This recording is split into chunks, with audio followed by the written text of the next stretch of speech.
Friends, welcome to Radiant competition classes.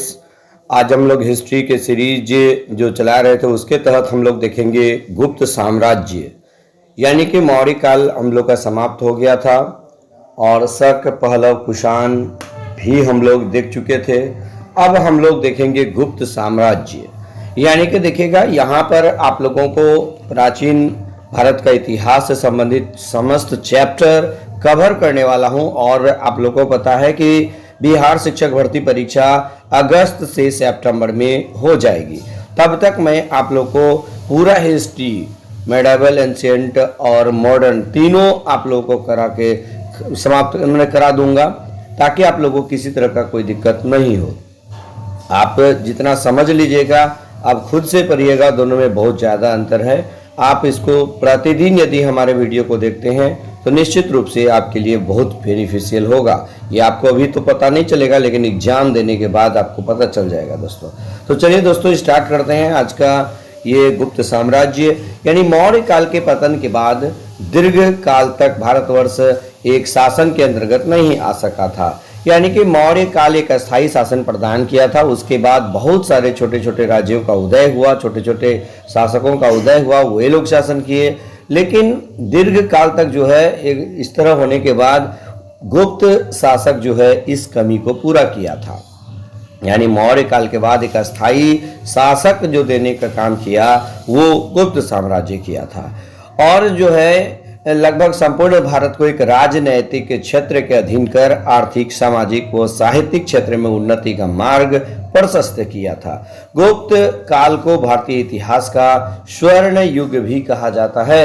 यही कारण है कि गुप्त काल को जो है भारतीय इतिहास का क्या कहा जाता है? स्वर्ण युग कहा जाता है। आपको ये पूछा जा सकता है भारतीय इतिहास का स्वर्ण युग किस साम्राज्य को, किस काल को कहा जाता है? इसका राइट आंसर आपका होगा गुप्त काल को कहा जाता है। उसके बाद हम लोग देखते हैं इसके प्रारंभिक शासक यानी कि गुप्त वंश के संस्थापक कौन हुए। तो इसमें देखिएगा श्री गुप्त जो है गुप्त वंश के संस्थापक थे। ये क्वेश्चन तो आपको निश्चित रूप से परीक्षा में मिलेगा कि गुप्त वंश के संस्थापक का क्या नाम था। मैक्सिमम लोग इसका चंद्रगुप्त मौर्य मारते हैं, ये चंद्रगुप्त मारते हैं प्रथम, लेकिन वास्तव में ये क्या है? श्रीगुप्त इसके संस्थापक हैं। उसके बाद हम लोग देख लेते हैं प्रभावती गुप्ता के पूना ताम्र पत्राभिलेख में श्रीगुप्त को आदिराज कहा गया है। यदि हम लोग देख ले कि आदिराज भी किसको कहा गया है? श्रीगुप्त को। तो कहां पर इसका उल्लेख मिलता है?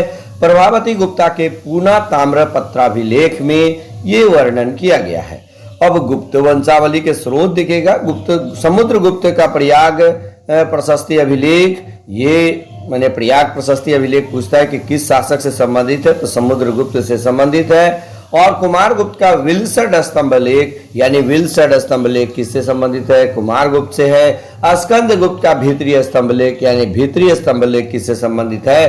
स्कंदगुप्त से संबंधित है। ये आप एकदम ही शॉर्ट नोट्स बना लीजिएगा ताकि रिविजन करने में कोई परेशानी नहीं हो। श्रीगुप्त का शासन जी ही समाप्त होता है, घटोत्कच गुप्त जो है शासक गद्दी पर बैठता है। यानी कि देखिएगा श्रीगुप्त का शासन 240 से 280 ईस्वी तक रहा था, और उसके बाद घटोत्कच ये 280 से 319 ईस्वी तक रहा था, लेकिन ये बहुत अच्छा नहीं कर पाए थे। यह श्रीगुप्त का पुत्र और उत्तराधिकारी भी था, और इन्होंने कोई खास काम नहीं किए, जिसके वजह से इससे संबंधित कोई भी क्वेश्चन नहीं बना है। उसके बाद देखिएगा चंद्रगुप्त प्रथम, ये 319 से 334 ईस्वी, और ये बहुत अधिक फेमस हुए थे और बहुत सारे कार्य भी किए थे। चलिए हम लोग इसको अब देखते हैं। चंद्रगुप्त प्रथम गुप्त वंश का पहला प्रसिद्ध शासक था। देखिए आप यहाँ पर देख रहे हैं कि इसलिए लोग क्या करता है, गुप्त वंश का संस्थापक चंद्रगुप्त प्रथम को मार देता है, जो कि गलत है। तो गुप्त वंश का पहला प्रसिद्ध शासक यद्यपि ये हुए थे, और 319 से 334 ईस्वी तक इसका कार्यकाल रहा था। उसके बाद देखिएगा उसने लिच्छवी को राजकुमारी कुमार देवी से विवाह किया, जिससे उसकी सत्ता को बल मिला था। सबसे महत्वपूर्ण काम इसका, और यहीं से प्रश्न पूछा जाता है कि चंद्रगुप्त प्रथम ने अपना राज्यारोहण के स्मारक के रूप में 319 ईस्वी में गुप्त संवत चलाया था।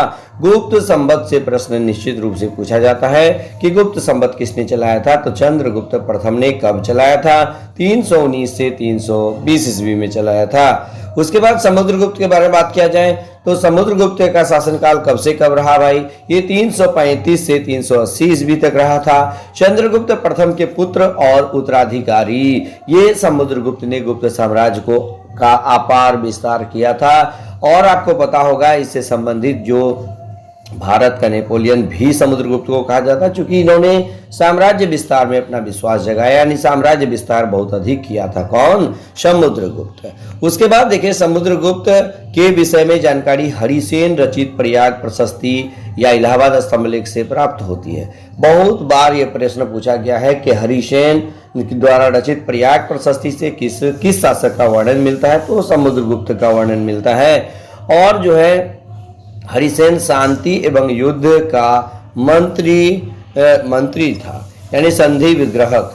और देखिएगा इससे संबंधित गुप्त शासकों द्वारा ग्रहण की गई उपाधियां, श्रीगुप्त को आदिराज महाराज कहा जाता था, घटोत्कच को महाराज कहा जाता था, चंद्रगुप्त को महाराजाधिराज कहा जाता था, चंद्रगुप्त प्रथम को, समुद्रगुप्त को पराक्रमांक कहा जाता था, चंद्रगुप्त द्वितीय को विक्रमादित्य, यानी सबसे प्रसिद्ध विक्रमादित्य ये चंद्रगुप्त द्वितीय ही हुए थे। 15 शासकों को ये अब तक विक्रमादित्य की उपाधि मिली है, आपको मैं प्रीवियस वीडियो में दिया हूं। कुमारगुप्त, महेंद्रादित्य, शक्रोदित्य ये कुमारगुप्त का अन्य नाम था। स्कंदगुप्त को क्रमादित्य कहा जाता था। अब देखिएगा रिद्धपुर अभिलेख में समुद्रगुप्त को तत्पाद परिगृहित कहा गया है। कहां पे कहा गया है? रिद्धिपुर अभिलेख में कहा गया है दोस्तों। उसके बाद समुद्रगुप्त अपने विजयों के लिए बहुत प्रसिद्ध था। उसे समरसतः कहा गया है, जिसका अर्थ होता है 100 युद्धों का विजेता। यानी समुद्रगुप्त को क्या कहा गया है? 100 युद्धों का विजेता। आपको क्वेश्चन यहां से भी दे सकता है कि 100 युद्धों का विजेता किसे कहा गया है, तो समुद्रगुप्त को कहा गया है। उसके बाद देखिए, इसलिए डॉक्टर वीए स्मिथ ने समुद्रगुप्त को भारत का नेपोलियन कहा जाता है की उपाधि दी है। आपको पूछा जाता है भारत का नेपोलियन किसे कहा जाता है, तो ये समुद्रगुप्त को कहा जाता है। लेकिन किसने कहा? डॉक्टर वीए स्मिथ ने कहा था, याद रखिएगा। समुद्रगुप्त ने दक्षिणापथ के 12 राजाओं को परास्त कर धर्म विजयी का कार्य प्रारंभ किया था। अब जैसे देखिएगा धर्म विजयी का कार्य प्रारंभ किया था किसने? तो समुद्रगुप्त ने, यानी कि 12 राजाओं को परास्त किया था। आर्यावर्त में उसने 9 राजाओं को परास्त किया था। आप ये भी शॉर्ट नोट्स में तैयार कीजिएगा। समुद्रगुप्त ने वन प्रदेश के सभी राजाओं को परिचारक यानी कि सेवक बना दिया था। स्कंदगुप्त के भीतरी स्तंभ अभिलेख से पता चलता है कि समुद्रगुप्त ने विजय से निवृत्त होने पर अश्वमेध यज्ञ किया था। यानी कि देखिए 12 उधर 9 इधर 9 21, यानी कि देखिए इतने राजाओं पर विजय करने के बाद उन्होंने क्या किया? अश्वमेध यज्ञ का भी आयोजन किया था। नेक्स्ट हम लोग देख लेते हैं, एरन अभिलेख में समुद्रगुप्त की पत्नी का नाम दत्त देवी वर्णित है। यानी एरन का अभिलेख जिसमें कि सती प्रथा का प्रथम उल्लेख इसमें मिलता है, और ये समुद्रगुप्त की पत्नी का नाम भी इसमें मिलता है, यानी दत्त देवी नाम से। उसके बाद समुद्रगुप्त को कविराज यानी कई कविताओं का रचयिता भी कहा गया है। समुद्रगुप्त को क्या कहा गया है? कविराज कहा गया, इसलिए कि वो कविताएं भी लिखा करते थे। समुद्रगुप्त को कई सिक्कों पर बीना वादन करते हुए दर्शाया गया है। ये क्वेश्चन भी पूछता है कि बीना बजाते हुए जो है सिक्कों पर चित्र किस शासक का है, तो समुद्रगुप्त का है दोस्तों। उसके बाद देखिए श्रीलंका के राजा मेघवर्मन ने समुद्रगुप्त से गया में बुद्ध मंदिर बनाने की अनुमति मांगने के लिए एक दूत भेजा और अनुमति प्रदान की थी। यानी श्रीलंका के राजा मेघवर्मन, याद रखिएगा कौन सा? मेघवर्मन ने समुद्रगुप्त से ही बुद्ध मंदिर बनाने के लिए अनुमति मांगी थी। उसके काल की 6 प्रकार की स्वर्ण मुद्राएं मिली है। गरुड़, अश्वमेध, धनुर्धर, व्याघ्रहंता, परशु और वीणासारण, ये 6 प्रकार की स्वर्ण मुद्राएं समुद्रगुप्त के समय में ही प्राप्त हुआ है। ये आप अच्छी तरह से नोट कर लीजिएगा, शॉर्ट नोट्स। उसके बाद देखिएगा समुद्रगुप्त ने अश्वमेध पराक्रमांक की उपाधि धारण की थी। यानी कि देखिएगा समुद्रगुप्त ने अश्वमेध पराक्रमांक की उपाधि धारण की थी। आपको ये क्वेश्चन भी पूछा जा सकता है, अश्वमेध पराक्रमांक की उपाधि किसने धारण की थी? तो राइट आंसर होगा समुद्रगुप्त ने की थी। अगला सवाल हम लोग देख ले, अगला को देखते हैं। और रामगुप्त, ये रामगुप्त जो है ये भी बहुत कार्य किए थे। जो भी कार्य किए थे इसको हम लोग चलिए यहाँ पे देख लेते हैं। अब देखिएगा रामगुप्त है समुद्रगुप्त की मृत्यु के बाद रामगुप्त शासक बना, जो एक कमजोर शासक था। ये कैसा शासक था भाई? एक कमजोर शासक था। विशाख दत्त कृत देवी चंद्रगुप्तम के अनुसार रामगुप्त शकों के साथ युद्ध में पूरी तरह पराजित हो गया था। आपको ये बात पता होना चाहिए कि कौन सी किताब में इसका वर्णन है। देवी चंद्रगुप्तम, इसके लेखक का नाम क्या है? विशाख दत्त जो है, इनके अनुसार इसमें कह रहा है कि रामगुप्त शकों के साथ युद्ध में बुरी तरह पराजित हो गया था। शक राजा उसकी पत्नी ध्रुव देवी को प्राप्त करना चाहता था। रामगुप्त ने अपनी पत्नी को शक शासकों को देने का फैसला किया था, लेकिन चंद्रगुप्त विक्रमादित्य रामगुप्त का छोटा भाई को यह बात पसंद नहीं आई और उसने स्त्री वेश धारण करके शक राजा का वध कर दिया। बाद में उसने रामगुप्त की भी हत्या कर डाली और गुप्त वंश की गद्दी पर बैठा था। देखिएगा कि इसमें जो है ये बहुत इंपॉर्टेंट बात ये है कि लेकिन ये चंद्रगुप्त विक्रमादित्य को ये बात जो है बिल्कुल भी पसंद नहीं आई कि वो अपने पत्नी को किसको सौंप दे? शक शासकों को सौंप दे। तो यह जो बात उसको पसंद नहीं आई, इसलिए स्त्री वेश धारण कर शक राजा का वध कर दिया था। कौन किया था भाई? चंद्रगुप्त विक्रमादित्य या चंद्रगुप्त द्वितीय। राजशेखर की काव्य मीमांसा में भी इस घटना का उल्लेख मिलता है। काव्य मीमांसा जो राजशेखर की है वहां भी इसका जिक्र मिल जाता है। उसके बाद चंद्रगुप्त द्वितीय के बारे में देखिएगा। चंद्रगुप्त द्वितीय को हम पहले भी बताए कि एक सबसे फेमस विक्रमादित्य का उपाधि इन्होंने ही धारण किया था 380 से 412 ईस्वी। और चंद्रगुप्त द्वितीय समुद्रगुप्त एवं दत्त देवी का पुत्र था। ये भी याद रखिएगा, यानी कि चंद्रगुप्त द्वितीय किसका पुत्र? समुद्रगुप्त एवं दत्त देवी का। उसके शासनकाल में गुप्त साम्राज्य अपने उत्कर्ष पर पहुंचा था, यानी चंद्रगुप्त विक्रमादित्य सर्वाधिक काम किया। इसे सांची के अभिलेख में देवराज एवं प्रवरसेन के अभिलेख में देवगुप्त कहा गया है। मेहरौली स्तंभ लेख में राजा चंद्र का वर्णन है, जिसकी पहचान चंद्रगुप्त द्वितीय से की गई है। देखिए मेहरौली स्तंभ लेख में इसका नाम राजा चंद्र मिलता है, जो कि वास्तव में चंद्रगुप्त द्वितीय ही थे। उसके बाद देखिएगा अगला, इसमें वेरी इंपॉर्टेंट, उसने वैवाहिक संबंध में विजय दोनों के सहारे अपने साम्राज्य विस्तार को बढ़ाने का काम किया। उसने अपनी पुत्री प्रभावती का विवाह वाकाटक शासक रुद्रसेन द्वितीय से करवाया था। उनकी बेटी का नाम क्या था? प्रभावती, और उसका विवाह वाकाटक शासक रुद्रसेन द्वितीय से करवाया था। उसके मरने के बाद उसका नाबालिग पुत्र उसका उत्तराधिकारी बना। इस प्रकार प्रभावती स्वयं वास्तविक शासिका बनी थी। उसके बाद देखिए वाकाटक की सहायता से चंद्रगुप्त द्वितीय ने शकों को पराजित किया। इस उपलक्ष्य में उसने चांदी के सिक्के चलाए थे, यानी चंद्रगुप्त द्वितीय जब शकों को पराजित कर दिया था उसके उपलक्ष्य में उन्होंने चांदी के सिक्के भी चलवाए थे। उसके बाद देखिएगा इस विजय के बाद उसे साकारी कहा गया था और उसने विक्रमादित्य की उपाधि धारण की थी। यानी चंद्रगुप्त द्वितीय विक्रमादित्य की उपाधि कब धारण की थी? जब उन्होंने क्या किया था? शकों को पराजित कर दिया था और साकारी उपाधि उन्हें दिया गया था। तो उसी वक्त ये विक्रमादित्य की उपाधि धारण किया था।